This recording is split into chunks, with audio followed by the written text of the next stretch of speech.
Shalom. Shalom. Puji Tuhan kita bisa berkumpul di tempat ini saat hari ini. Itu semua karena belas kasih Tuhan. Karena kasih karunia Tuhan sehingga kita boleh kumpul di tempat ini. Menyapa dengan Bapak Ibu yang gabung melalui Zoom. Damai sejahtera beserta kita semua saat siang hari ini. Kita akan masuk ke pengumuman POWI. 1 September, adapun saldo POWI saat ini Rp971.100. Dan untuk persembahan untuk Bapak Ibu yang bergabung melalui Zoom, bisa melalui rekening atas nama Ibu Leni Koryanti Gultom dari rekening BCA 253 01111370 atau juga melalui Motion Pay 0812 282 89098. Dan kita juga memiliki YouTube, saluran YouTube, melalui dukung akun YouTube POWI Channel @POWI Channel. Kita berbagi berkat bagi Bapak Ibu dan teman-teman sekalian yang rindu diberkati untuk merefresh lagi firman-firman Tuhan yang telah dibagikan melalui mimbar ini.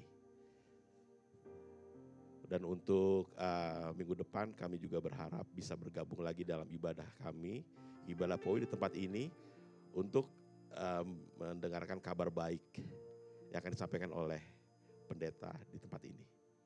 Terima kasih, Tuhan Yesus memberkati. Kita satu dalam doa.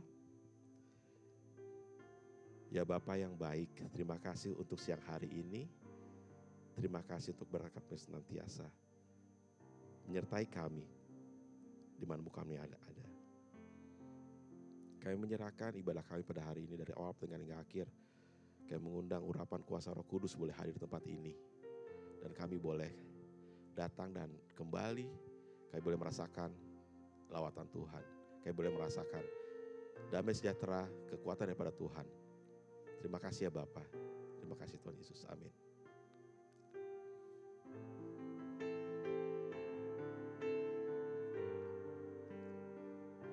Satu pujian.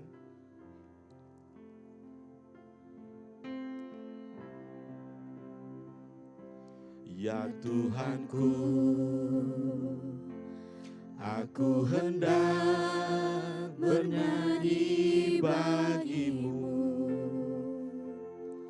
selama ku hidup. Ya Allahku,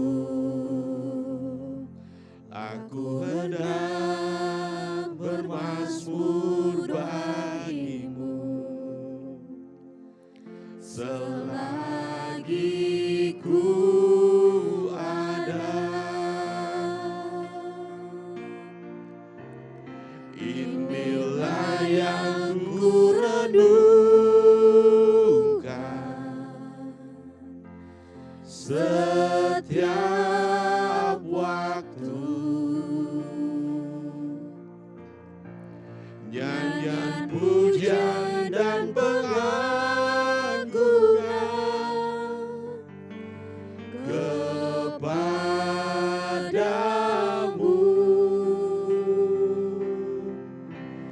Biarlah manis kau dengar Tuhan, manis kau dengar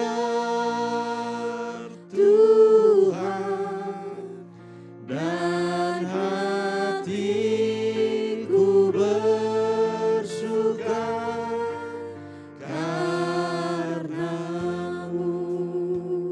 Kami mengundang Bapak, Ibu, teman-teman untuk bangkit berdiri. Kita nyanyikan lagu ini dari awal.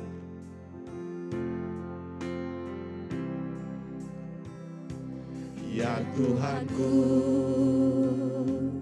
aku hendak bernyanyi bagi-Mu selama ku hidup. Ya Allahku,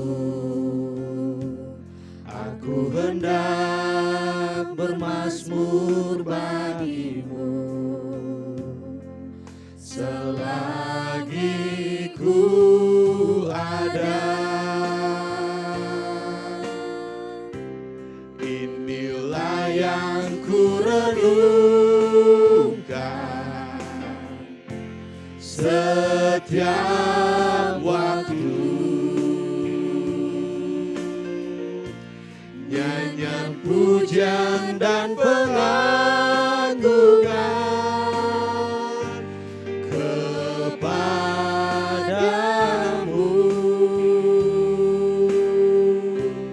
Biarlah manis kau dengar Tuhan, manis kau dengar Tuhan, dan hatiku bersuka karenamu.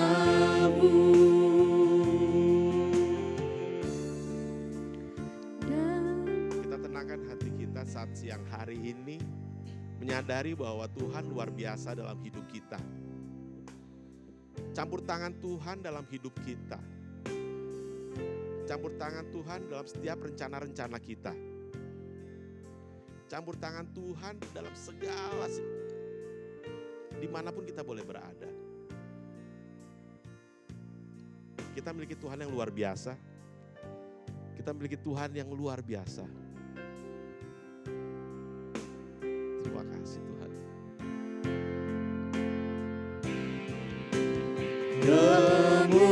Kemuliaan bagi Tuhan di tempat maha tinggi. Kau Raja diagungkan dan dipuji.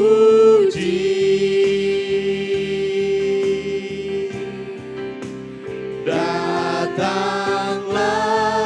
kerajaanmu, jadilah kehendakmu. Surga bumi penuh kemuliaanmu.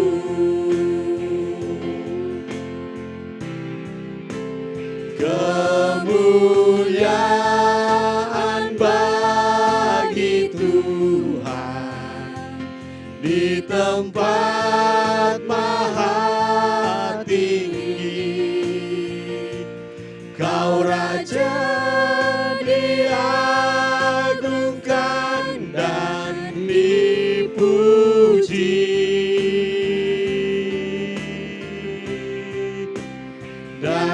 Datanglah kerajaanmu, jadilah kehendakmu.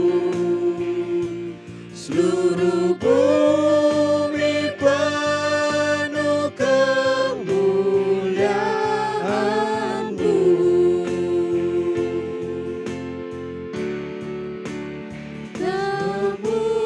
Kemuliaan bagi Tuhan di tempat maha tinggi. Kau Raja di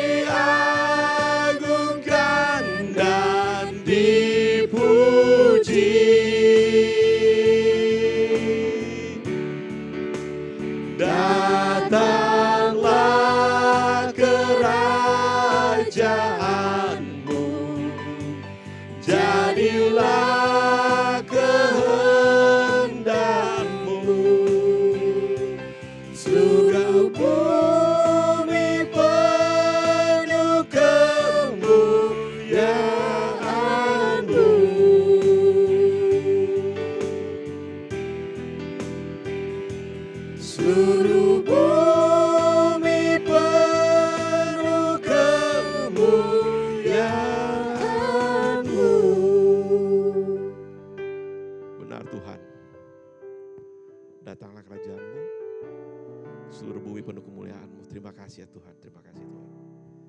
Amin. Jemaat dipersilakan untuk kembali duduk. Kita akan masuk ke persembahan. Kita melakukan persembahan karena Tuhan lebih dulu memberkati kita. Dan persembahan akan digunakan untuk mendukung pelayanan POWI. Kita satukan hati berdoa. Terima kasih ya Bapak yang baik. Bapak telah memberkati kami lebih dulu. Pada saat yang hari ini, melalui persembahan ini, kami akan memberikan yang terbaik untuk mendukung pelayanan Tuhan di tempat ini. Dan kami percaya Tuhan, apa yang diberikan, apa yang telah ditaburkan, tidak akan kembali dengan sia-sia. Bahkan Tuhan akan memberkati kami lebih. Terima kasih ya Bapa, terima kasih ya Tuhan. Terima kasih ya Tuhan Yesus, amin.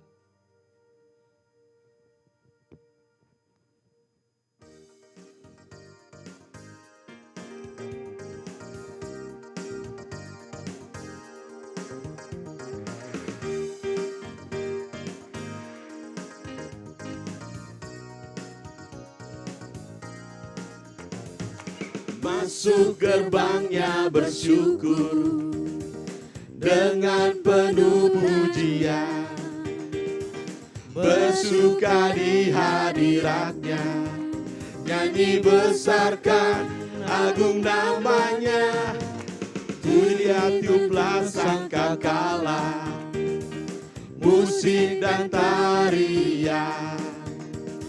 Semua makhluk di bumi di surga dengan senang hati angkat pujian, sebab Tuhan baik, sebab Tuhan baik, sebab Tuhan baik, anugerahnya kekal selamanya. Sebab Tuhan baik, sebab Tuhan baik, sebab Tuhan baik, anugerahnya kekal selamanya. Yuk, kita bentang tempat berdiri.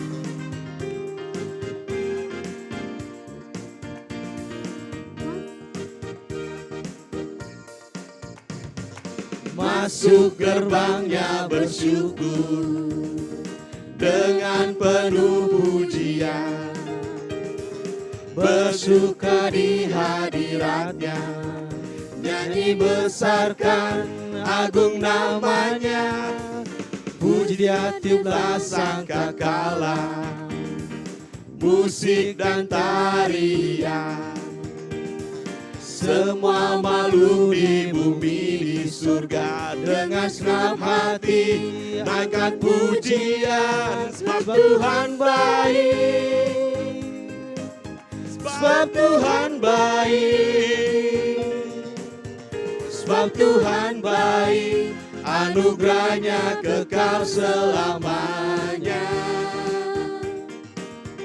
Sebab Tuhan baik, sebab Tuhan baik,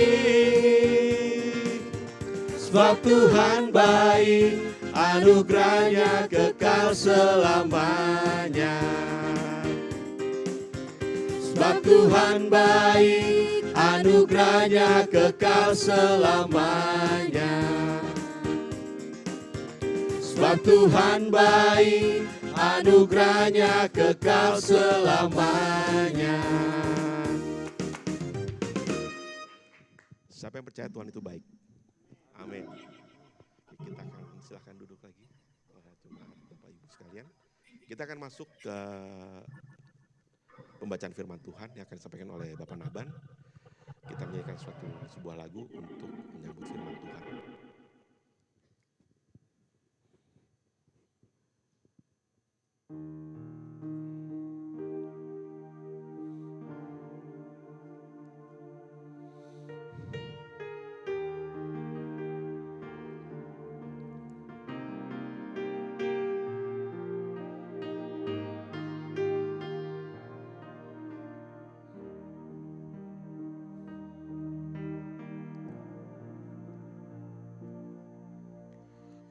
Engkau yang lebih tahu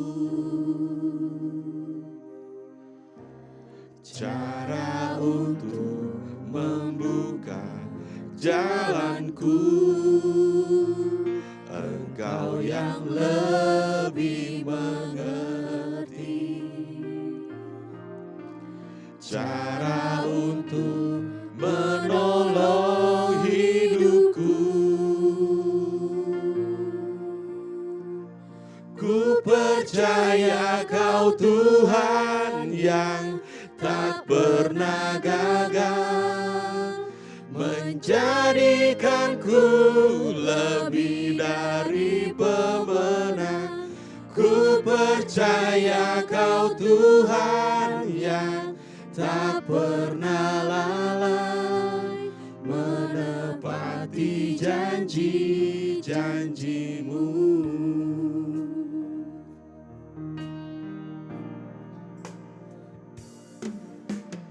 Engkau yang lebih tahu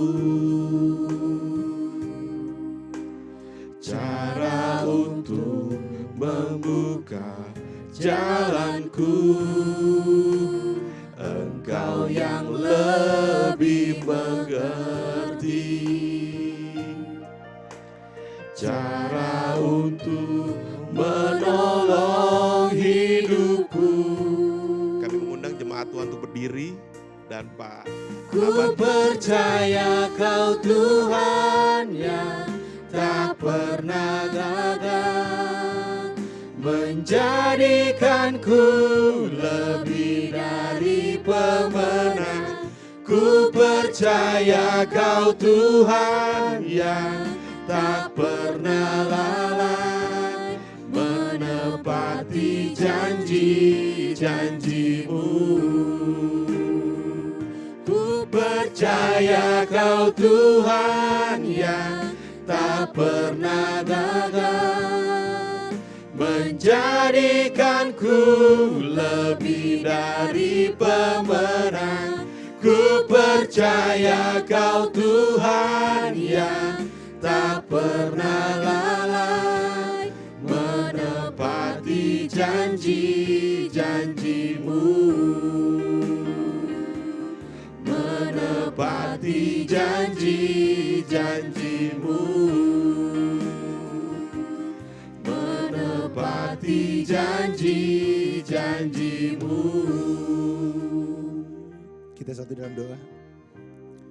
Seperti pujian kami Tuhan yang mengatakan bahwa Engkau Allah yang tidak pernah gagal dalam menepati janji-janji-Mu. Bahkan Engkau Allah Tuhan yang membawa kami dalam hidup kami sebagai seorang pemenang di dalam kehidupan kami. Biarlah pujian ini juga Tuhan merupakan ucapan syukur kami Bapa. Untuk kami membawa kerinduan kami Tuhan untuk senantiasa mengucap syukur di hadapan-Mu. Terima kasih Bapa. Saat ini Tuhan kami rindu belajar akan kebenaran firman-Mu. Urapi kami Tuhan dalam kuasa Roh-Mu yang kudus. Berikan kami hikmat daripada-Mu sehingga kami boleh mengerti apa yang menjadi pesan Tuhan dalam kehidupan kami. Sehingga kami boleh kuat teguh di dalam Engkau, kami boleh berjalan di dalam Engkau. Bahkan kami boleh mengerti apa yang menjadi rencana kehendak Tuhan di dalam setiap langkah kehidupan kami yang Tuhan percayakan buat kami. Hamba yang Tuhan percayakan membawakan kebenaran firman Tuhan pada pagi hari ini di dalam segala keterbatasan yang ada. Biarlah wibawa otoritas Tuhan boleh menyertai, kuasa Roh Kudus boleh menyertai, sehingga kami senantiasa Tuhan boleh belajar dari kebenaran firman-Mu, boleh kuat teguh di dalam kebenaran firman-Mu, dan lebih lagi Tuhan, kami boleh menjadi pelaku-pelaku kebenaran firman-Mu. Terima kasih Tuhan, ini kerinduan kami siap mendengarkan firman-Mu. Di dalam nama Yesus kami berdoa dan mengucap syukur. Haleluya. Amin. Silakan duduk Bapak Ibu. Ya, salam. Bapak Ibu Saudara yang kekasih dalam Tuhan, pertama-tama saya mengucapkan terima kasih kepada Pak Iwan secara khusus sebagai koordinator POWI dan juga pengurus POWI yang ada yang memberi kesempatan untuk membawakan kebenaran firman Tuhan pada pagi hari ini. Saya tahu ini bukan suatu hal yang mudah untuk membawakan suatu kebenaran firman Tuhan, dan ini menjadi suatu tantangan bahwa membawakan kebenaran firman Tuhan ini bukan bicara dari sisi bisa membawakan, tetapi bicara dari sisi menghidupi kebenaran firman Tuhan. Tetapi saya percaya bahwa di dalam kelemahan, di dalam keterbatasan, kesempurnaan Tuhan nyatakan, dan di dalam keterbatasan kita, kemuliaan Tuhan boleh nyatakan. Amin. Nah baik, kita akan sama-sama belajar akan kebenaran firman Tuhan. Jujur saya katakan bahwa ini adalah perdana untuk saya membawakan kebenaran firman Tuhan. Tetapi saya percaya bahwa saudara yang boleh hadir saat ini tidak melihat daripada siapa yang membawa kebenaran firman, tetapi melihat dari kebenaran firman itu sendiri. Sehingga itu boleh mengubahkan di dalam setiap kehidupan kita. Baik saudara yang kekasih dalam Tuhan, seperti tema yang sudah disampaikan hari ini, tema kita adalah pemulihan dalam kasih Tuhan yang tidak terbatas. Ada banyak orang pada saat ini berada dalam hidup yang saya katakan mungkin berkata dalam hatinya sendiri.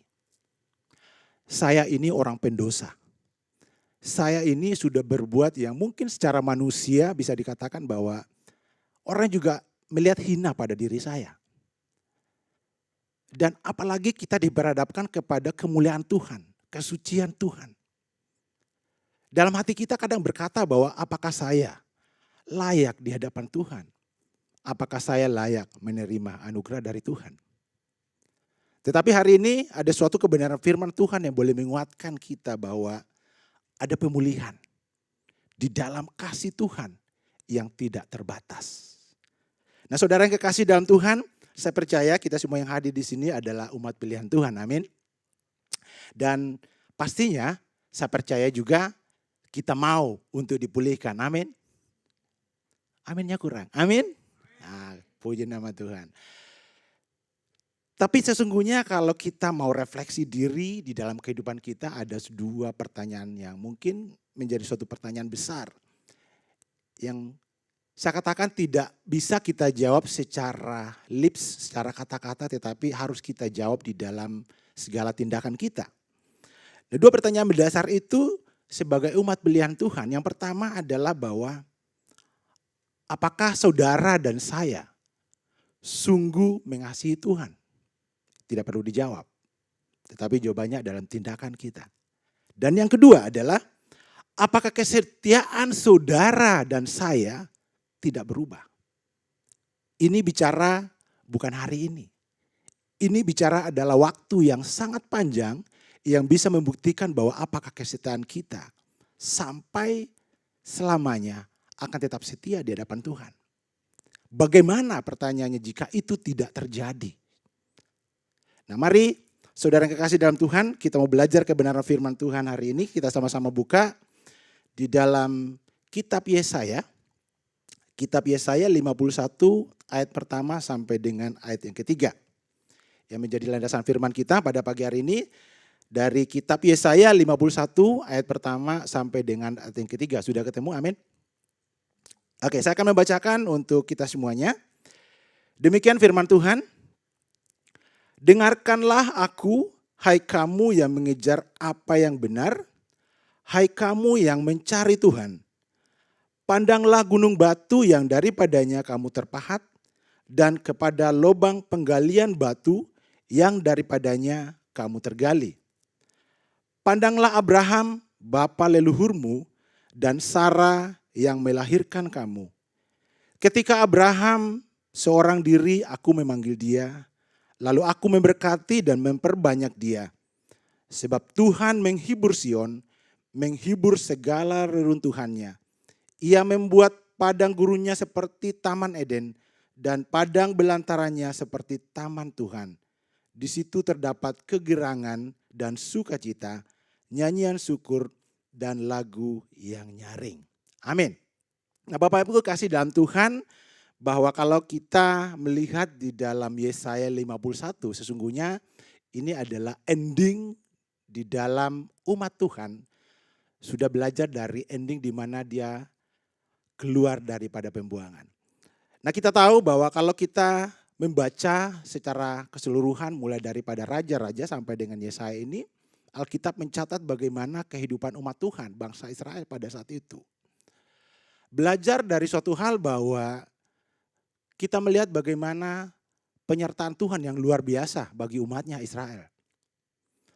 membawa mereka keluar dari tanah perbudakan di Mesir, memimpin mereka di padang gurun, membawa mereka dari kejaran Raja Firaun, sampai kepada bagaimana Tuhan membawa mereka masuk dalam tanah perjanjian di Kanaan.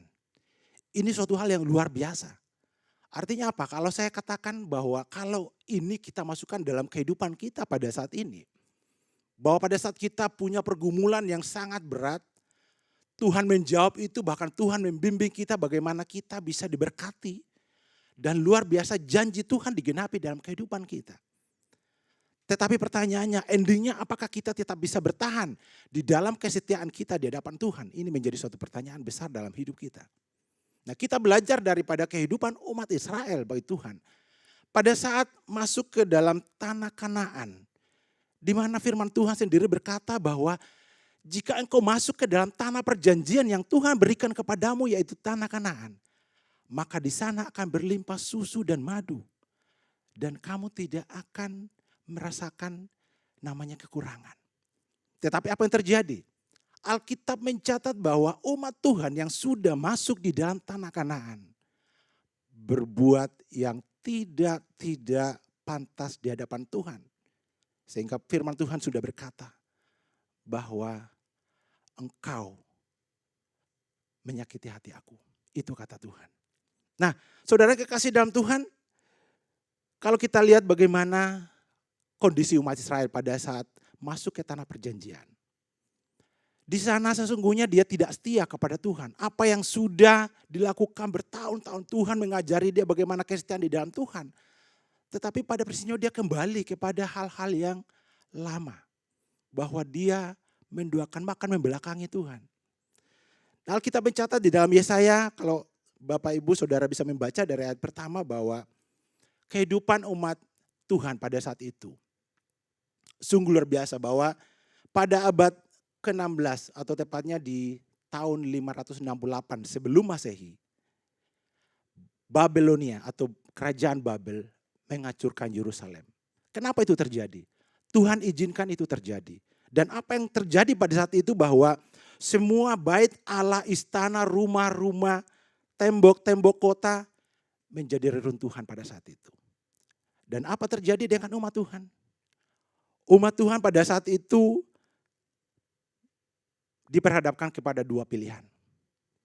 Yang pertama, mengikuti tetap setia kepada perintah Tuhan atau dia akan mati oleh pedang. Dan pada faktanya bahwa Alkitab sendiri juga mencatat bahwa bagaimana ada banyak umat Tuhan pada saat itu mati karena pedang, karena tidak mau mengikut perintah Tuhan. Apa yang menjadi perintah Tuhan? Dia harus masuk, umat Tuhan harus masuk dan tunduk kepada Raja Babelonia dan masuk ke dalam pembuangan di Babel. Dan inilah yang kita kenal dengan pembuangan ke Babel. Nah, bangsa Israel mengalami pembuangan pada saat itu selama 70 tahun. Kebayang ya, saya sendiri pada saat membaca kebenaran firman Tuhan ini melihat 70 tahun umur kita aja, saya saat ini 48 berpikir bahwa baru setengah abad. Artinya apa? Kalau ini kita refleksikan dalam kehidupan kita saat ini, artinya saya bisa membayangkan bahwa pembuangan ke Babel itu satu generasi. Artinya kalau orang mungkin punya anak, terus dia menikah lagi, punya anak lagi, mungkin udah satu generasi, udah punya cucu satu. Artinya apa? Waktunya sungguh luar biasa proses yang ada. Nah, menjadi pertanyaan bagi kita mungkin pada saat ini. Kenapa itu harus terjadi? Kenapa seolah-olah bahwa Tuhan itu kok tega banget sih membuang umatnya, pilihannya sendiri. Masuk dalam pembuangan. Dan kita tahu bahwa pembuangan itu bukan suatu hal yang mudah. Berjuang untuk hidup di dalam penjajahan yang ada. Tetapi kita percaya bahwa ada rencana Tuhan yang Tuhan menyatakan. Nah, menjadi jawaban bahwa kenapa bangsa Israel pada saat itu dibuang atau masuk dalam pembuangan di Babel. Yaitu karena kedegilan dan kebebalan mereka. Saya ulangi, karena kedegilan dan kebebalan mereka. Mungkin kata-kata ini sangat-sangat keras saya katakan di dalam kebenaran firman Tuhan yang Tuhan menyatakan. Kenapa hal itu terjadi?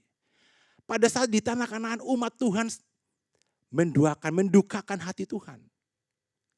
Bahkan Alkitab mencatat bahwa pada saat Nabi Yeskiel dan Yoel diutus untuk memperingati mereka. Apa yang terjadi? Dua nabi ini pun diusir oleh mereka. Dan menyatakan bahwa itu bukan suatu kebenaran firman Tuhan yang dibawakan oleh mereka. Ini sungguh luar biasa. Artinya apa? Selama mereka keluar dari tanah Mesir sampai dengan masuk tanah perjanjian, itu seolah-olah tidak berdampak apa-apa. Sehingga mereka kembali kepada habitat kehidupan mereka yang lama. Nah, ini menjadi suatu gambaran dalam kehidupan kita bahwa kita pun sebagai orang percaya saat ini diperhadapkan kepada situasi yang sama. Bahwa tidak mudah menjaga suatu ketaatan, kesetiaan di hadapan Tuhan. Tetapi yang menariknya adalah bahwa Allah kita, Tuhan kita, punya kasih yang sungguh luar biasa, tidak terbatas. Nah, mari kita lihat bagaimana sesungguhnya kedegilan dan kebebalan umat Tuhan yang digambarkan di dalam Yesaya.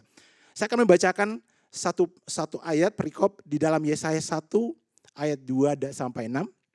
Sebagai penggambaran bagaimana kedegilan dan kebebalan umat Tuhan pada saat itu. Di situ digambarkan bahwa di ayat 1 ayat 2 dikatakan bahwa dengarlah hai langit dan perhatikanlah hai bumi. Sebab Tuhan berfirman, aku membesarkan anak-anak dan mengasuhnya. Tetapi mereka memberontak terhadap aku. Lembu mengenal pemiliknya, tetapi Israel tidak. Keledai mengenal palungannya yang disediakan tuannya, tetapi umatku tidak memahaminya. Di mana kamu mau dipukul lagi? Kamu yang bertambah murtad, seluruh kepala sakit dan seluruh hati lemah lesu. Dari telapak kaki sampai kepala tidak ada yang sehat. Bengkak dan bilur dan luka baru, tidak dipijit dan tidak dibalut dan tidak ditaruh minyak. Ini menjadi suatu gambaran bagaimana umat Israel pada saat itu. Bagaimana kedegilan hati mereka dan kebebalan mereka di hadapan Tuhan. Kalau mungkin saya bisa gambarkan secara sederhana mungkin seperti ini. Ada yang punya anak yang sudah menanjak dewasa? Mungkin jarang karena semuanya rata-rata pemuda ya. Mungkin punya ponakan, ya. Saya mungkin gambarkan, tapi mungkin ini tidak sepadan dengan ilustrasi ini. Kalau saudara atau teman-teman semuanya punya ponakan yang paling badung, ya, sudah dibilangin nggak mau tahu, sudah dinasihati masih ngeyel, bahkan juga mungkin orang tua sampai kita mungkin sudah dalam tanda kutip kita cambung untuk kebaikannya dia pun tidak merespon. Bahkan dia semakin badung, semakin bebal dan tidak memperhatikan apa yang kita nasihatkan kepada dia. Nah, pertanyaannya kira-kira hati kita seperti apa? Nah, ini menjadi suatu gambaran saya sendiri pada saat membaca kebenaran firman Tuhan ini menjadi suatu perenungan yang luar biasa. Bagaimana hati Tuhan melihat umatnya kedegilan pada saat itu. Bahkan di situ dengan keras digambarkan bahwa umatnya lebih bejat lagi daripada sebuah lembu. Lembu binatang ya. Artinya ini penggambaran yang sangat-sangat luar biasa. Artinya apa? Bahwa kalau dikatakan lembu itu masih bisa mengenal pemiliknya. Tetapi umatku tidak. Wow, luar biasa. Nah, inilah menjadi suatu hal yang menjadi poin di dalam kebenaran firman Tuhan yang Nabi Yesaya mau nyatakan di tengah-tengah kita. Bahwa di dalam kehidupan, pada saat kita diberkati oleh Tuhan, pada saat Tuhan sudah pulihkan kita bisa kembali hancur pada saat kita tidak benar-benar melekat di hadapan Tuhan. Nah, ini penggambaran di dalam kehidupan umat Tuhan Israel pada saat itu. Tetapi yang uniknya saudara yang kekasih dalam Tuhan bahwa kalau kita melihat refleksi daripada Yesaya ini yang digambarkan kebenaran firman Tuhan pada hari ini bahwa Allah senantiasa punya kerinduan untuk mau umatnya kembali kepadanya. Ya, masa pembuangan di Babel bukan suatu hal yang mudah. Kalau saudara teman-teman semuanya membaca dari raja-raja sampai dengan Yesaya, di situ digambarkan bahwa Tuhan sendiri melalui Nabi Yesaya pada saat itu menasihatkan kepada umatnya bahwa hiduplah di antara mereka di dalam pembuangan tersebut di Babel. Dan sejahterakan kota karena kesejahteraan kota menjadi kesejahteraanmu. Itulah menjadi gambaran bahwa Tuhan peduli dengan umatnya. Sekalipun umatnya itu sudah sangat menyakiti dia. Sesungguhnya apa yang terjadi? Kenapa Tuhan berkata bahwa kedegilan dan kebebalan mereka. Kebayang Bapak Ibu.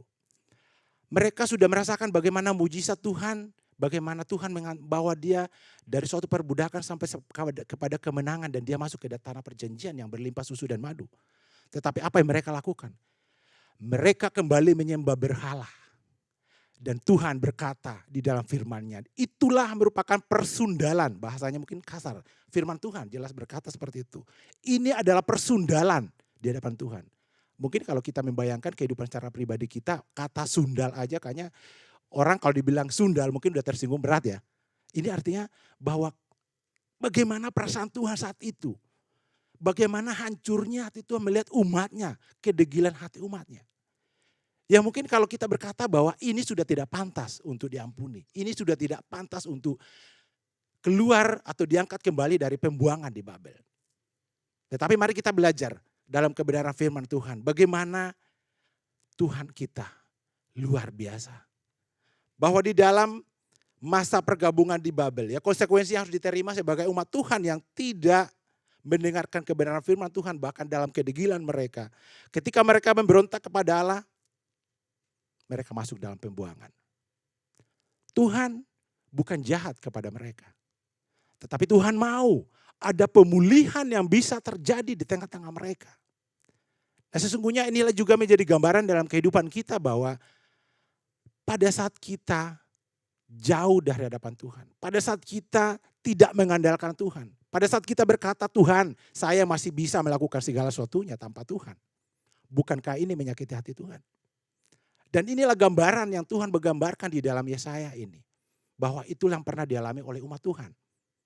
Dan mari kita melihat bahwa kita juga pada saat ini sebagai umat pilihan, sebagai Israel rohani pada saat ini. Terkadang dalam hidup kita mengalami penderitaan, banyak masalah. Mungkin kita punya masa lalu yang sangat kelam. Pribadi lepas pribadi yang ada mungkin kita berpikir bahwa apakah saya masih layak untuk menerima pengampunan dari Tuhan. Sehingga kadang-kadang ini membuat kita semakin jauh dari Tuhan. Dan kita berkata bahwa saya sepertinya sudah tidak layak. Hati-hati. Karena inilah menjadi konsep kekuatan iblis untuk masuk dan berkata kepada jiwa kita, kepada roh kita. Kamu tidak layak di hadapan Tuhan. Karena kamu sudah berbuat dosa di hadapan Tuhan. Nah saudara kekasih dalam Tuhan bahwa di dalam kehidupan kita pastinya juga terjadi hal yang sama. Apakah itu kita memberontak oleh karena keinginan kita untuk hal yang kita butuhkan, kita mau supaya Tuhan mengabulkan segala sesuatunya, atau memang karena merupakan suatu ujian di dalam kehidupan kita. Sama seperti Abraham di dalam Alkitab dicatat. Namun satu yang pasti bahwa Allah akan menolong pada waktunya dan memberikan kelepasan dan jalan keluar bagi kita. Amin. Nah saudara yang kekasih dalam Tuhan, saya melihat ada 3 kunci di dalam Yesaya ini yang bisa menjadi dasar atau kunci kita. Bagaimana kita mendapatkan atau mengalami pemulihan dalam kasih Tuhan yang tidak terbatas. Yang pertama, kunci yang pertama untuk mengalami pemulihan kasih Tuhan yang tidak terbatas adalah dengarkanlah Tuhan. Saya ulangi, dengarkanlah Tuhan. Saudara bisa baca di dalam ayat 1a tadi, di ayat 51a dikatakan bahwa dengarkanlah aku, hai kamu yang mengejar apa yang benar, hai kamu yang mencari Tuhan. Dengarkanlah Tuhan. Bicara mendengarkan Tuhan di sini sesungguhnya orientasinya bukan kepada mendengarkan secara fisik.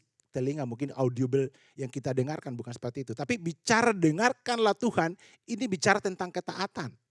Bagaimana Tuhan mau supaya kita taat di dalam setiap kehendak Tuhan. Umat Israel pada saat masuk dalam pembuangan ada 2 pilihan yang saya katakan tadi. Mau ikut dalam pembuangan, pastinya di dalam pembuangan menderita. Tetapi yang kedua, pilihan kedua, jika tidak ikut akan mati oleh pedang. Dan pilihan ini menjadi suatu pilihan yang sangat berat di dalam kehidupan umat Israel pada saat itu.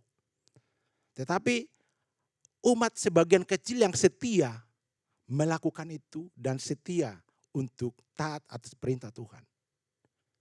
Kalaupun pada saat penubuatan itu terjadi, di awal Yesaya sudah menubuatkan bahwa segala sesuatunya akan terjadi dalam masuk dalam pembuangan. Tetapi itu pun muncul nabi-nabi palsu yang menyatakan bahwa itu tidak terjadi. Bangsa Babel itu akan kalah oleh pasukan Israel, oleh kita, umat pilihan Tuhan. Nah ini menjadi gambaran pada kehidupan kita pada saat kita juga masuk dalam kondisi yang sama. Kehidupan rohani kita yang sama pada saat ini. Pada saat kita mengandalkan kekuatan kita dan berkata bahwa Tuhan pasti akan senantiasa memberkati saya. Itu sesuatu hal yang tidak salah.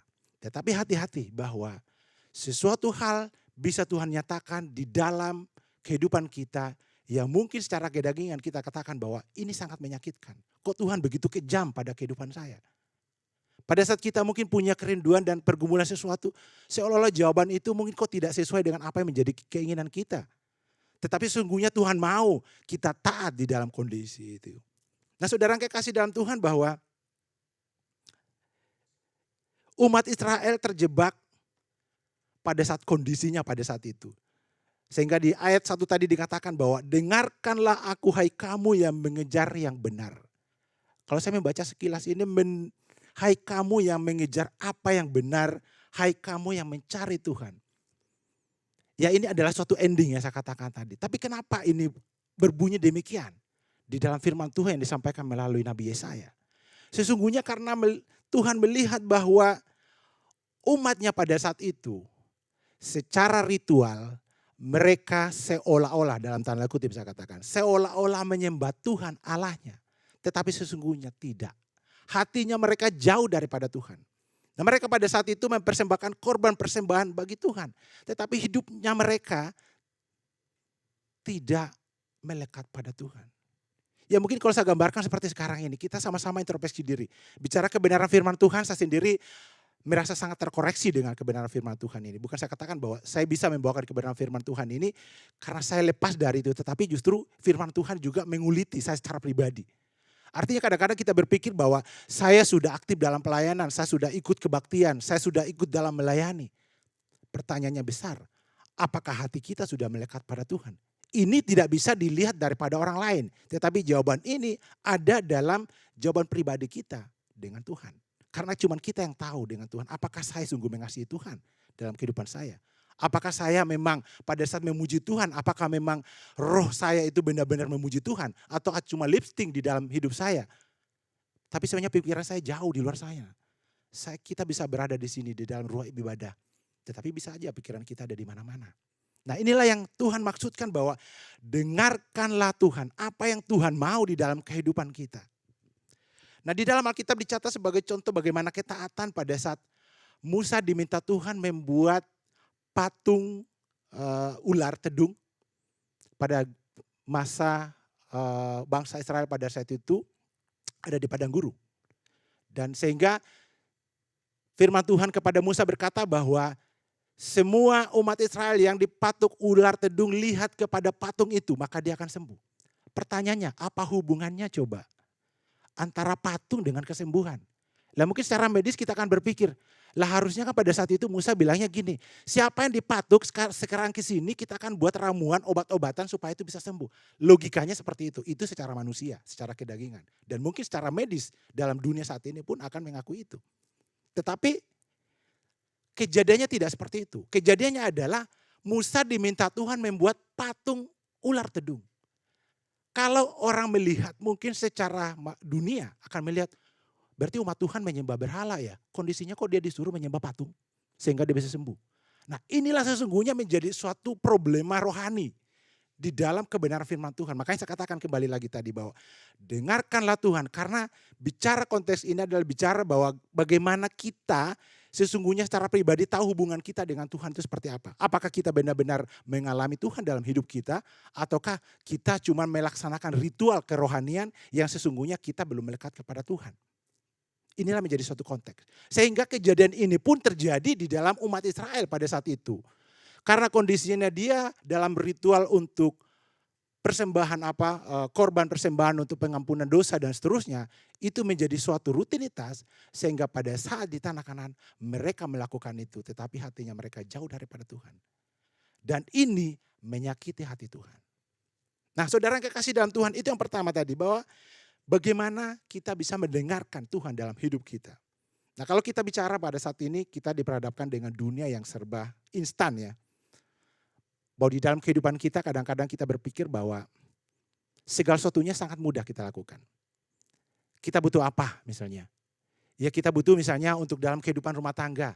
Kita mau order sesuatu dengan sangat mudah dari jempol kita, barang itu sudah datang. Kita mau melihat mungkin dari sisi kita bicara rohani. Ya ada banyak YouTube yang juga ada pujian penyembahan, juga ada khotbah-khotbah dan seterusnya. Tapi pertanyaannya adalah, apakah pada saat kita melakukan itu, hati kita benar-benar terpaut di hadapan Tuhan dan kita mengalami Tuhan? Ini menjadi satu pertanyaan besar. Sehingga kita harus mendengarkan apa yang menjadi kehendak Tuhan dalam kehidupan kita. Nah itu yang pertama tadi, bagaimana kunci untuk kita dapat mengalami pemulihan kasih Tuhan yang tidak terbatas adalah dengarkanlah Tuhan. Yang kedua, saudara yang kasih dalam Tuhan, kunci yang kedua adalah akui keberadaan diri kita di hadapan Tuhan. Saya ulangi, akui keberadaan diri kita di hadapan Tuhan. Di ayat 1b tadi dikatakan bahwa pandanglah gunung batu yang daripadanya kamu terpahat, dan kepada lubang penggalian batu yang daripadanya kamu tergali. Nah ini suatu perumpamaan yang sungguh luar biasa dalam kebenaran firman Tuhan. Bicara pandanglah gunung batu yang daripadanya kamu terpahat. Adalah bicara bagaimana asal usul kita. Nah, Nabi Yesaya juga di dalam kitab ini juga mau memperlihatkan kepada umatnya pada saat itu. Supaya mereka sadar mereka itu dari mana. Asal usul mereka itu dari mana. Nah, saya membaca satu referensi yang bisa menguatkan kita. Dari Yehezkiel 16 ayat 3 sampai 5. Penggambaran tentang bagaimana sesungguhnya asal daripada umat Tuhan yang digambarkan di dalam Yehezkiel ini. Di dalam Yehezkiel 16, ya Yehezkiel 16 ayat 3 sampai 5, saya akan bacakan untuk kita semua, demikian firman Tuhan. Dan katakanlah, beginilah firman Tuhan Allah kepada Yerusalem, asalmu dan kelahiranmu ialah tanah Kanaan, ayahmu ialah orang Amori dan ibumu orang Heti. Kelahiranmu begini, waktu engkau dilahirkan pusatmu tidak dipotong dan engkau tidak dibasuh dengan air supaya bersih. Juga dengan garam pun engkau tidak digosok dan dibedungi dengan lampin. Tidak seorang pun merasa sayang kepadamu sehingga diperbuatnya hal-hal itu kepadamu dari rasa belas kasihan. Malahan engkau dibuang ke ladang oleh karena orang pandang enteng kepadamu pada hari lahirmu dan seterusnya. Nah saudara yang kekasih dalam Tuhan, ini menggambarkan sesungguhnya bagaimana asal usul daripada umat Tuhan di dalam gambaran itu. Bahwa kalau saya ngambil satu kesimpulan di sini bahwa dia digambarkan sebagai suatu anak yang terbuang. Kebayang kira-kira kalau kita mungkin saya gambarkan secara nyata misalnya pada saat ini bahwa pada saat saudara lahir ya pastinya semuanya lahir di rumah sakit mungkin dan mungkin dapat perawatan yang sangat-sangat bagus. Tapi bagaimana sekiranya saudara lahir dengan kondisi yang digambarkan di dalam Yeremia tadi. Saudara lahir tali pusarnya tidak dipotong. Terus saudara lahir juga tidak ada yang peduli. Saudara lahir bahkan bukan cuma itu, bukannya dirawat, ditaruh di tempat yang pantas, tetapi kalian dibuang. Entah itu dibuang di got, entah itu dibuang di mana. Penggambarannya kira-kira seperti itu. Artinya apa? Bahwa kehidupan kita adalah sesuatu hal yang sangat-sangat tidak berarti di dalam mata Tuhan. Tetapi sungguh luar biasanya bahwa Allah kita yang penuh kasih, yang tidak terbatas, mampu untuk memulihkan kehidupan kita. Nah ini menjadi suatu hal bahwa menjadi refleksi yang kedua bahwa akui keberadaan kita di hadapan Tuhan. Saya percaya bahwa kita yang hadir di sini juga berasal daripada berbagai suku. Ya contoh misalnya kalau saya sendiri dari Toraja, ya pastinya tahu bahwa Toraja juga ada suatu budaya-budaya di mana bahwa orang mati itu dikuburkan di liang. Dan pada konsep budaya sendiri ini juga memang di dalamnya juga ada unsur mistis di dalamnya. Karena beberapa tokoh-tokoh adat sendiri pasti mereka punya kuasa-kuasa yang bisa menjalankan orang mati itu sampai ke liang itu. Dan mungkin teman-teman bisa lihat di YouTube dari situ. Artinya saya mau katakan apa? Bahwa Tuhan mau kita mengakui keberadaan kita di hadapan Tuhan. Asal usul kita dari mana? Kenapa itu perlu? Karena sesungguhnya pada saat kita belum mengenal Kristus, belum mengenal Tuhan Yesus sebagai Tuhan dan Juru Selamat kita. Sesungguhnya kita dilahirkan dari dosa yang sungguh tidak layak di hadapan Tuhan. Inilah yang Tuhan mau gambarkan di depan kita. bahwa sesungguhnya sangat kita tidak layak. Yang kedua, bahwa dalam proses kita, seperti dikatakan bahwa pandanglah gunung batu yang daripadanya kamu terpahat. Bahasa terpahat di sini artinya apa? Bahwa budaya, lingkungan, keluarga yang memproses kita mulai dari kita lahir sampai kita dewasa, ini menjadi suatu hal dalam diri kita. Mungkin kalau kita bisa introspeksi masing-masing bahwa ada banyak orang pada saat dia beranjak dewasa, pasti unsur-unsur budaya itu selalu ada dalam kehidupannya. Contoh misalnya, ritual-ritual tentang nenek moyang, itu masih banyak yang terjadi. Artinya ada banyak orang yang mungkin bicara, katakan bahwa dia sudah dibaptis, sudah menerima Tuhan, tetapi ritual-ritual itu masih terjadi dalam kehidupannya. Kenapa? Karena dari situlah mereka masih terpahat dengan asal usulnya. Batu dikatakan tadi gunung batu yang daripadanya terpahat. Artinya apa? Dia sangat sulit menghilangkan itu. Sehingga firman Tuhan pada saat ini mengajarkan kepada kita bahwa lihatlah dari mana asal usulmu. Kalaupun kita berkata bahwa kita hanya sulit keluar daripada budaya nenek moyang kita. Tetapi kita harus percaya bahwa di dalam Kristus Yesus pemutusan dosa-dosa dari nenek moyang itu bisa terjadi.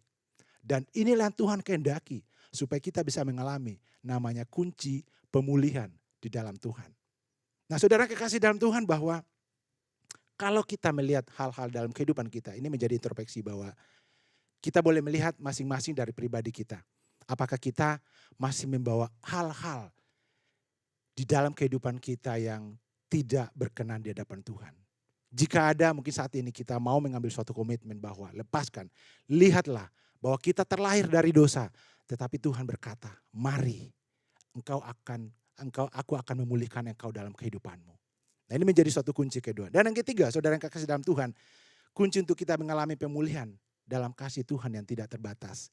Yaitu jadikan pengalaman rohani agar kita bisa tetap kuat dan teguh di dalam Tuhan. Di ayat 51 ayat 2 dikatakan tadi bahwa pandanglah Abraham bapa leluhurmu dan Sarah yang melahirkan kamu. Ketika Abraham seorang diri, aku memanggil dia, lalu aku memberkati dan memperbanyak dia. Kalau kita merenungkan di dalam kebenaran firman Tuhan ini, Tuhan berkata, satu Abraham. Tapi apa menjadi janji Tuhan bagi Abraham? Tuhan akan membuat keturunannya seperti pasir di laut dan bintang di langit. Artinya apa? Secara manusia pasti kita akan berkata, itu adalah kemustahilan. Kenapa? Satu orang bisa menghasilkan 1000. Berapa generasi yang harus dilalui? Secara logika pasti kita akan berpikir seperti itu. Tetapi Tuhan sungguh luar biasa. Bahwa di dalam ini pun Tuhan tidak menyatakan bahwa tiba-tiba Abraham mengambil Sarah dan mereka langsung punya anak banyak. Mungkin kalau katakan secara singkatnya mungkin Tuhan berikan anak kembar sehingga populasinya jadi cepat banyak. Tapi faktanya Alkitab mencatat tidak seperti itu. Sarah pun harus mengalami suatu proses yang luar biasa di dalam kehidupannya. Di dalam usia yang tidak produktif lagi. Di dalam usia yang tidak memungkinkan lagi untuk melahirkan seorang anak. Mujizat Tuhan nyatakan bahwa dia dikaruniai seorang anak. Dan tidak berhenti di situ. Pada saat anak itu lahir satu-satunya, Tuhan pun bilang, persembahkan anakmu di hadapanku. Bukankah ini suatu kekonyolan bagi hidup kita sebagai manusia? Jika kita mengambil ini melihat ini sebagai kacamata dalam kedagingan kita. Tetapi itulah yang Tuhan katakan bahwa jadikan pengalaman ini. Dari Abraham dan Sarah ada Ishak. Dari Ishak ada Yakub yang menjadi Israel. Yang mewariskan keturunan kepada 12 suku yang ada. Dan dari situlah umat Tuhan menjadi ada. Nah Bapak Ibu kekasih dalam Tuhan, bahwa di dalam kehidupan kita pastinya saya tahu banyak hal menjadi pengalaman rohani yang bisa kita lakukan. Mungkin kita pernah mengalami namanya himpitan masalah ekonomi. Mungkin kita pernah mengalami kepahitan dalam keluarga. Dan kita berkata bahwa Tuhan bisa sembuhkan itu. Dan hal demi waktu kita bisa lalui dan kita bisa melihat bagaimana pemulihan Tuhan. Sedikit kesaksian yang mungkin pernah saya saksikan juga di tempat ini, bahwa saya sendiri pada saat sebelum merantau ke Jakarta sini, bagaimana benar-benar hidup dalam kedagingan. Bahkan saya berpikir bahwa agama is agama. Tuhan adalah satu. Dan kondisinya Tuhan itu sama. You punya Tuhan, gue juga punya Tuhan. Ya Tuhan ini sama-sama kita sembah. Itu menjadi konsep saya. Dan pada saat itu memang saya sendiri juga harus hampir nyebrang pada saat itu. Tetapi puji Tuhannya bahwa cara Tuhan luar biasa untuk memproses. Bicara dari pengalaman hidup bagaimana penyertaan Tuhan, perlindungan Tuhan yang sungguh luar biasa. Kalau saya hitung-hitung mungkin kalau dibilang mendekati ajal mungkin beberapa kali sudah mendekati ajal. Saya ingat persis pada saat kecil saya umur 4 tahun masuk kelas 4, kelas 4 tahun waktu itu sempat mandi di kali. Baru belajar berenang waktu itu, kelas 4 waktu itu dan belajar berenang waktu itu sempat hampir meninggal gara-gara saya berenang melawan arus dan tidak bisa keluar dari situ. Sampai yang menolong saya sendiri, anak remaja saat itu juga, kakak kelas waktu itu, udah sempat melihat muka saya udah kuning. Udah kuning dan hitam lah, karena udah menghirup air sangat banyak. Tetapi puji Tuhan Tuhan beri umur panjang. Singkat kedua, saya SMA, saya masih ingat kejadian, saya lagi menyolder suatu alat elektronik, tiba-tiba solder itu menempel di saya dan saya tidak menggunakan alas kaki. Dan tanah itu mendekat ke saya sehingga solder itu dengan 220 volt, bayangan, 220 volt terpegang di tangan dan kaki nempel di tangan, artinya secara arus listrik itu masuk ke tanah sehingga itu nggak bisa keluar, nggak bisa terlepas. Dalam hitungan detik kalau saya tidak dipukul pakai kayu itu nggak bisa lepas dan mungkin bisa meninggal pada saat itu. Kejadian berikutnya bagaimana luar biasanya Tuhan pada saat saya bekerja di Nrekang, kami pulang ke Polewali pada saat itu menggunakan motor RX spesial Yamaha pada saat itu. Pada saat itu remnya blong, kami boncengan berdua. Dan karena pemikirannya cuma pendek, cuma ada 2, mau terjun ke jurang atau tabrakin ke gunung. Dan kami pilih tabrakin ke gunung. Dan pada saat kami tabrakin ke gunung, motor itu terlempar masuk ke jalan tengah lagi dan ada mobil trek lewat dari bawah. Dan hampirlah terlindas di situ. Tetapi puji Tuhannya, kasih Tuhan masih menyertai. Nah ini menjadi suatu pengalaman rohani bahwa sungguh luar biasa Allah kita. Dan saya katakan bahwa kalau mungkin Tuhan tidak izinkan saya merantau ke Jakarta sini, mungkin saya tidak jadi apa-apa. Karena saya tahu bahwa di sana saya sudah peminum, di sana saya juga sedang main judi, dan di sana mungkin hal-hal yang lain yang tidak berkenan di hadapan Tuhan saya lakukan. Saya tidak malu mengatakan ini, kenapa? Karena itulah kehidupan saya masa lalu. Tetapi saya mau katakan bagi kita semua bahwa jadikan pengalaman rohani, bahwa apapun yang bisa terjadi dalam kehidupan kita, seburuk apapun itu, Tuhan bisa pulihkan dalam kehidupan kita. Jadikan pengalaman rohani kita, sehingga kita bisa kuat dan teguh di hadapan Tuhan. Nah saudara kekasih dalam Tuhan, bahwa ending dari semuanya di dalam Yesaya ini ada janji Tuhan yang luar biasa yang Tuhan menyatakan di tengah-tengah kita. Seperti ayat 51 ayat 3 dikatakan bahwa sebab Tuhan menghibur Sion, menghibur segala reruntuhannya, ia membuat padang gurunnya seperti taman Eden dan padang belantaranya seperti taman Tuhan. Di situ terdapat kegirangan, sukacita, nyanyian syukur. Nah saudara yang kekasih dalam Tuhan, bahwa Sion digambarkan di situ ada merujuk kepada bagaimana umat Tuhan yang punya satu hati, satu pikiran, tinggal bersama-sama dalam kesalehan. Itulah menjadi kerinduan Tuhan. Dan inilah yang terjadi. Sisa-sisa daripada umat Tuhan yang masuk dalam pembuangan di Babel. Tuhan kembalikan kepada tanah perjanjian di Kanaan. Dengan sorak-sorai mereka melihat bagaimana sungguh luar biasa Allah menyertai mereka. Bagaimana pemulihan yang Tuhan nyatakan di tengah-tengah mereka. Sehingga mereka bisa kembali kepada tanah perjanjian.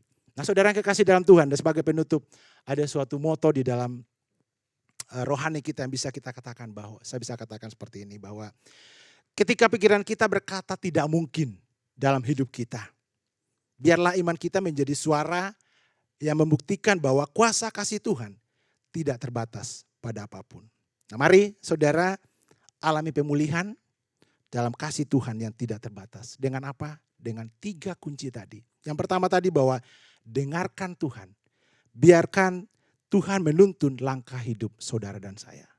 Apapun yang menjadi masalah saudara, apapun masa lalu saudara, ikuti kata Tuhan dalam kehidupan kita. Kalaupun kita melihat secara kedagingan bahwa ini tidak sesuai dengan kehendak kita, tapi percayalah bahwa Tuhan menyatakan segala sesuatunya, pemulihan kita, proses pemurnian dalam hidup kita untuk membawa kita kepada kemuliaan Tuhan. Yang kedua tadi bahwa akui keberadaan dan ketidaklayakan kita di hadapan Tuhan. Sehingga kuasa kasih Tuhan bisa bekerja memulihkan kehidupan saudara dan saya. Dan yang ketiga tadi, terus menjadikan setiap pengalaman rohani bersama Tuhan, menjadikan kekuatan dan keteguhan iman untuk menjalani setiap tantangan dan persoalan yang kita hadapi pada saat ini. Sehingga kita mengalami kebebasan dari Tuhan dan sorak-sorak sukacita dari Tuhan meliputi kita semua. Kiranya firman Tuhan memberkati kita semua. Kita satu dalam doa. Mari kita tundukkan kepala dan kita berdoa sekaligus kita berdoa syafaat. Kita satu dalam doa. Bapa dalam surga, kebenaran firman-Mu telah dibentangkan ya Bapa. Hamba percaya bahwa kebenaran firman tidak akan lalu dengan sia-sia, tetapi boleh menjadi pedang yang mungkin memurnikan kami Tuhan pada saat ini. Dalam setiap kehidupan kami pribadi lepas pribadi yang ada. Dalam setiap lumuran dosa dalam kehidupan kami. Tetapi firman-Mu pada hari ini Tuhan boleh menguatkan kami bahwa Engkau Allah yang luar biasa. Engkau Allah yang mampu memulihkan kehidupan kami Tuhan dalam seburuk apapun Tuhan kehidupan kami. Kami mau Tuhan untuk kami dipulihkan di dalam Engkau. Kami rindu Tuhan, kami mendengarkan Engkau Tuhan. Kami boleh belajar taat dan setia apa yang menjadi rencana kehendak-Mu dalam kehidupan kami. Kami mau Tuhan untuk terus melihat bagaimana kami Tuhan lahir dalam dosa, ketidaklayakan di hadapan-Mu. Tetapi kasih-Mu Tuhan senantiasa ada bersama dengan kami, memulihkan hidup kami. Sehingga kami boleh terus Tuhan layak menerima kasih anugerah, kemuliaan yang Tuhan nyatakan di tengah-tengah kehidupan kami. Dan biarlah juga Tuhan Engkau mau pakai setiap pengalaman-pengalaman hidup kami yang boleh kami lalui di dalam bersama dengan Engkau Tuhan. Menjadi kekuatan iman kami Tuhan, untuk kami boleh melihat bahwa Engkau Allah yang sungguh baik. Engkau Allah Tuhan yang luar biasa. Engkau Allah Tuhan yang tidak pernah meninggalkan kami. Bahkan Engkau Allah Tuhan yang senantiasa merindukan kami Tuhan. Engkau membentangkan tangan kepada kami dan berkata, mari, hai engkau yang letih lesu, yang berbeban berat, mari datang kepadaku, aku akan memberikan kelegaan kepadamu. Biarlah kebenaran firman itu Tuhan menguatkan kami, untuk kami boleh terus melangkah di dalam Engkau, berjalan di dalam Engkau ya Bapa. Karena kemurahan-Mu Tuhan menjadi kekuatan di dalam hidup kami. Untuk kami juga Tuhan memancarkan kasih yang daripada-Mu bagi sesama kami dalam kehidupan kami Bapa. Terima kasih Tuhan, terima kasih. Kami rindu juga Tuhan pada siang hari ini mengangkat setiap pergumulan doa syafaat kami Tuhan ke dalam tangan kasih-Mu. Terima kasih Tuhan untuk ibadah yang Tuhan percayakan buat kami hari ini. Bahkan juga Tuhan berdoa untuk setiap tim yang boleh mengambil bagian di dalam pelayanan hari ini. Biarlah urapi kuasa Tuhan boleh menyertai, bahkan juga Tuhan segala talenta yang Tuhan karuniakan di tengah-tengah mereka. Tambah-tambahkan itu Tuhan. Lihat hati kami Tuhan. Biarlah kami terus juga Tuhan boleh melayani Engkau dalam kesungguhan hati. Sehingga kami boleh mengalami bagaimana kuasa Tuhan, kemuliaan Tuhan boleh nyatakan di tengah-tengah kehidupan kami. Terima kasih Tuhan, terima kasih ya Bapa. Kami berdoa secara khusus Bapak juga untuk Bapak rohani kami, Bapak Haritanu Sudibjo. Di dalam memimpin grup yang ada. Engkau berkati Tuhan, beliau bahkan juga keluarga yang ada. Biarlah Engkau tambah-tambahkan hikmat kebijakan dalam memimpin MSC Group dan seluruh unit bisnis yang Tuhan percayakan di tengah-tengah kehidupannya Bapak. Lebih lagi Tuhan, di dalam kancah politik saat ini Bapak. Engkau pakai hamba-Mu ini juga Tuhan. Boleh senantiasa berjalan di dalam setiap rencana dan mengandalkan Engkau ya Bapak. Berdoa untuk Bapak Ade Cendra yang Tuhan percayakan memimpin FVN. Biarlah mari Tuhan hikmat-Mu menyertai juga Tuhan. Juga untuk Bapak Hari Susanto yang Tuhan percayakan memimpin MSC Vision, K-Vision. Serta jajaran BOD yang ada. Kiranya hikmat Tuhan menyertai dan otoritas Tuhan bekerja dalam setiap kebijakan. Dan setiap strategi yang boleh diambil Tuhan. Biarlah kuasa otoritas Tuhan ada bersama di dalamnya Bapak. Kami mendukung doa juga Tuhan untuk Live Channel dan Pijar TV. Biarlah Engkau pakai untuk media ini juga Tuhan menjadi alat-Mu untuk menjadi berkat bagi bangsa ini. Banyak orang boleh dipulihkan, banyak orang boleh mengalami bagaimana kasih Tuhan. Bahkan banyak orang yang boleh menerima kabar baik, kabar keselamatan. Bahkan juga Tuhan mereka mengenal Kristus Tuhan sebagai Tuhan dan Juru Selamat dalam pribadinya Bapa. Berkati untuk setiap tim Live Channel Pijar TV Tuhan. Biarlah ini merupakan ladang pelayanan Tuhan pakai di tengah-tengah media yang ada ya Bapa. Kami berdoa juga Tuhan untuk pengurus POI dan pertumbuhan iman setiap jemaat POI. Mari Tuhan, biarlah Engkau mampukan kami semua Tuhan semakin mengerti akan kehendak-Mu dalam kehidupan kami. Sehingga kami boleh terus berjalan Tuhan di dalam setiap rencana-Mu. Dan biarlah juga Tuhan, iman kami tetap kuat, teguh, kokoh Tuhan. Di dalam menghadapi setiap tantangan bahkan kondisi dunia saat ini Tuhan. Tapi kami percaya Engkau Allah yang hidup. Engkau Allah yang senantiasa ada bersama dengan kami. Terima kasih Tuhan. Kami berdoa untuk setiap karyawan MSC Vision yang ke dalam kelemahan tubuh. Karena berbagai penyakit yang ada, biarlah Tuhan dalam kemurahan kasih Tuhan, Engkau berikan kesembuhan bersama seluruh anggota keluarga yang ada. Kami rindu Tuhan, biarlah pemulihan ini boleh menyatakan kuasa Tuhan, kasih Tuhan di tengah-tengah kehidupan setiap karyawan yang ada Bapa. Sehingga mereka boleh melihat bagaimana Engkau Allah yang penuh kasih. Engkau Allah yang senantiasa ada bersama dengan kami. Engkau Allah yang tidak pernah meninggalkan kami. Terima kasih Tuhan. Kami berdoa juga untuk bangsa dan negara kami Bapa. Di dalam pemilihan persiapan bangsa kiranya Tuhan juga melindungi, bahkan juga Tuhan persiapan pemilihan pemimpin bangsa kami Bapa. Mari Engkau berkati setiap proses yang ada Tuhan. Dan kami percaya Tuhan, Engkau yang menunjukkan Tuhan pemimpin-pemimpin yang takut akan Engkau. Sehingga kerinduan kami Tuhan, bangsa kami boleh diberkati dan menjadi saluran berkat untuk bangsa-bangsa yang lain. Bahkan juga Tuhan, biarlah setiap pemimpin yang Tuhan percayakan dalam bangsa negara ini juga Tuhan boleh membawa kemakmuran di tengah-tengah kehidupan masyarakat yang ada ya Bapak. Terima kasih Tuhan, terima kasih. Kami mengalaskan Tuhan segala kerinduan, permohonan kami Bapak ke dalam tangan kasih-Mu. Di dalam doa yang Tuhan Yesus ajarkan bersama-sama.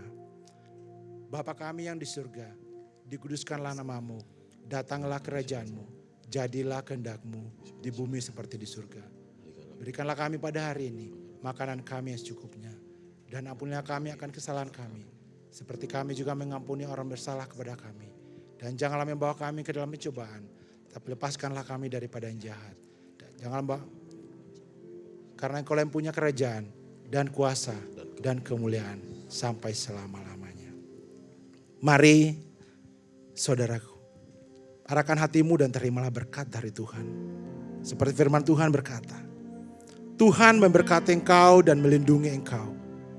Tuhan menyinari engkau dengan wajahnya dan memberi engkau kasih karunia. Tuhan menghadapkan wajahnya kepadamu dan memberi engkau damai sejahtera. Ia yang telah memanggil engkau keluar dari kegelapan kepada terangnya yang ajaib. Ia juga akan meneguhkan engkau sampai kepada kesudahannya. Sehingga didapatinya engkau tak bercacat pada hari kedatangan Tuhan kita Yesus Kristus. Pertolongan dari Allah Bapa, penyertaan dalam Kristus Yesus Tuhan dan Juru Selamat kita, penghiburan, persekutuan dalam Roh Kudus menyertai kita semua mulai saat ini sampai Maranatha Tuhan Yesus datang menjemput kita pada kali yang kedua. Amin.